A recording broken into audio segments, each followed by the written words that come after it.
I've said this many times in many different interviews, but if I'd listened to negative comments and other people's wants, I wouldn't have never been in this position today. I wouldn't be undefeated for 15 years, and I wouldn't be making a shit ton of money, and I won't be the biggest star in sports.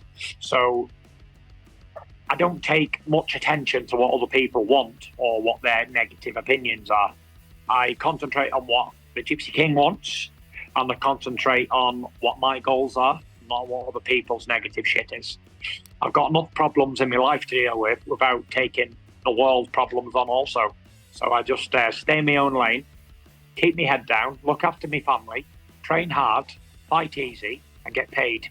That's all I do. When I had the opportunity to fight Francis, it hasn't just come overnight.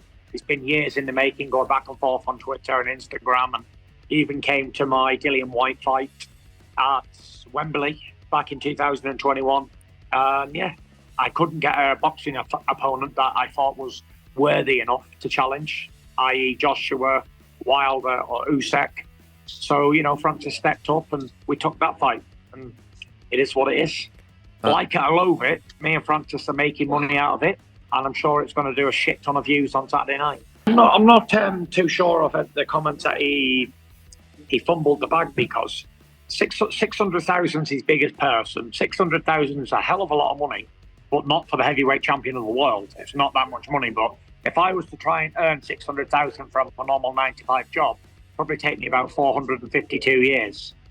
But for the heavyweight champion of the world, I think Francis and everybody else in sport knows that if after winning the UFC heavyweight championship, then to go on and box any heavyweight ranked in the top 10, he was probably going to make a lot more than 600,000. So that's one point to point out. And another point is, I'm sure I read and heard that when he was leaving, he was offered $8 or $10 million to fight John Jones.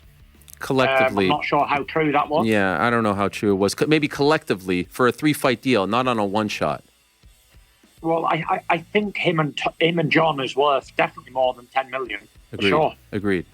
I would definitely say him and John Jones is at least a 10 million each fight, for sure. Not collectively, not to do 10 fights each or whatever, just on a one-off single fight. I would love to believe that does a lot more than 10 million each on pay-per-view. And that's the fight that after I fight him, then I'm sure he'd love to go and fight John, or maybe not. Maybe he wants to do something else. I'm not sure, but yeah, there's a lot of different reasons why he's left the UFC and gone to PFL, and now he's fighting Tyson Fury. But I think it was an absolute genius move, because if he goes to boxing and he loses to me, which he will lose to me, then he's collected $10 million, a career high payday, and he hasn't really damaged his reputation. Then he can still go back to the PFL and fight people in the cage, or he can still go and fight John Jones. I'm sure people would still be interested in him versus John Jones in a cage for the championship of UFC after I've knocked him out. So it's a no lose situation.